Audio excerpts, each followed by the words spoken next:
नमस्कार। आज हम उस कहानी की शुरुआत में चलेंगे, एक ऐसी कहानी जिसने हजारों सालों से ना जाने कितनी संस्कृतियों को एक आकार दिया है। जी हां, हम बात कर रहे हैं रामायण की। देखिए, ये सिर्फ एक धार्मिक ग्रंथ नहीं है। बिल्कुल नहीं। ये एक ऐसा सांस्कृतिक दस्तावेज है ना, जिसके जो विषय हैं, कर्तव्य, प्रेम, त्याग, ये लगभग हर भाषा में पहुंचे हैं। और इसकी गूंज इंडोनेशिया से लेकर रूस तक आज भी सुनाई देती है।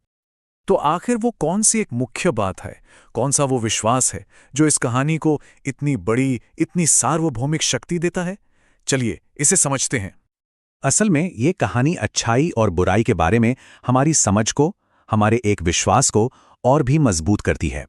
वो विश्वास ये है कि जब भी कोई अहंकारी शक्ति इंसानियत को कुचलने की कोशिश करती है, तो उसे संतुलित करने के लिए अच्छाई की एक शक्ति जरूर जन्म लेती है।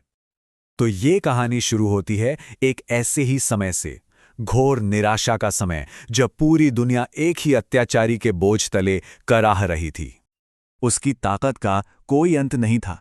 उसकी सेनाएं जहां जाती थीं, निर्दोषों पर कहर बरपाती थीं। सोचिए, पूरी दुनिया उसके आतंक से कांप रही थी। और वो शक्ति के नशे में इतना चूर था कि उसे पक्का यकीन था कि कोई देवता या दानव, कोई भी उसे कभी हरा ही नहीं सकता। उसका नाम था रावण, और उसके राज ने सच में दुनिया को अंधकार और निराशा में डुबो दिया था। तो जब हालात इतने बिगड़ गए, हताशा इतनी बढ़ गई कि खुद धरती की आत्मा, बड़े बड़े ऋषि मुनि और यहां तक कि देवता भी सब मिलकर ब्रह्मांड के पालक भगवान विष्णु के पास पहुंचे और मदद के लिए गुहार लगाई। तब विष्णु ने एक वचन दिया। उन्होंने कहा कि वो रावण के इस आतंक को खत्म करने के लिए एक इंसान के रूप में जन्म लेंगे, और वो रावण के ही वरदान की एक चूक का फायदा उठाएंगे। क्योंकि रावण ने अपने अहंकार में देवताओं और दानवों से तो सुरक्षा मांग ली, लेकिन एक मामूली इंसान से सुरक्षा मांगना वो भूल गया। तो एक तरफ जहां ब्रह्मांड में ये दिव्य तैयारी चल रही थी, वहीं धरती पर अयोध्या के महान राज्य में दुख की एक और ही कहानी चल रही थी। वहां के शासक थे राजा दशरथ। अब देखिए, एक राजा के तौर पर उनके पास क्या नहीं था? एक शानदार राज्य, एक महान वंश, हर तरह का सुख। लेकिन एक पिता के तौर पर उनकी गोद सूनी थी।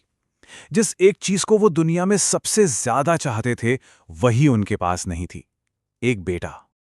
राजा का दुख बहुत गहरा था। उन्हें हर पल ये डर सताता था कि क्या उनका इतना महान वंश उनके साथ ही खत्म हो जाएगा। लेकिन जैसे देवताओं को एक उम्मीद मिली थी, वैसे ही राजा को भी एक रास्ता दिखाया गया। एक ऐसा रास्ता जो इंसान और ईश्वर को जोड़ने वाला था। उनके राजगुरु ने उन्हें एक बहुत शक्तिशाली अनुष्ठान, पुत्र कामिष्ठी यज्ञ करने की सलाह दी। लेकिन इसे करने के लिए एक विशेषज्ञ ऋषि की जरूरत थी, और दशरथ को उनके पास एक राजा बनकर नहीं, बल्कि एक साधारण याचक की तरह विनम्रता से आशीर्वाद मांगने जाना था। और जैसे ही यज्ञ अपने चरम पर पहुंचा, यज्ञ की पवित्र अग्नि से स्वयं अग्निदेव प्रकट हुए।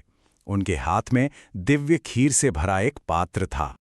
ये जो प्रसाद था ना, ये सिर्फ राजा की प्रार्थना का जवाब नहीं था, ये पूरी दुनिया की प्रार्थना का भी जवाब था। दशरथ को निर्देश दिया गया कि वो इसे अपनी तीनों रानियों में बांट दें। और फिर बहुत जल्द उस पवित्र प्रसाद में छिपा हुआ वो वादा पूरा हुआ, और अयोध्या के महल उत्सव और बधाइयों से गूंज उठे। रानी कौशल्या को एक पुत्र हुआ जो आगे चलकर पूरी दुनिया के लिए आनंद का कारण बनेगा, राम। रानी कैकेयी को एक पुत्र मिला जो अपने गुणों और शक्ति के लिए जाना जाएगा, भरत।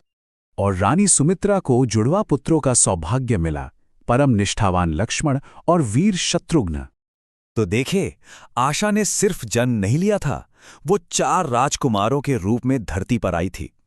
हर एक की नियति महान थी, और उनके बीच के प्रेम के बंधन को तो एक मिसाल बनना ही था। कभी सोचा है कि एक चमत्कारी जन्म की ये सदियों पुरानी कहानी आज भी दुनिया को इतना क्यों लुभाती है?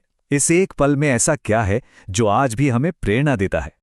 शायद इसीलिए क्योंकि ये कहानी एक परम वादे की कहानी है। एक वादा कि दुनिया चाहे कितने भी अंधेरे क्यों ना हो जाए, उस अंधेरे को मिटाने के लिए रोशनी का जन्म जरूर होगा। ये हमें याद दिलाता है कि सबसे बड़े अत्याचार के सामने भी उम्मीद सबसे अनोखे तरीकों से जन्म ले सकती है। और यही बात रामायण के उस सबसे गहरे और शाश्वत संदेश को दिखाती है कि अंत में जीत हमेशा सत्य की होती है, केवल सत्य की।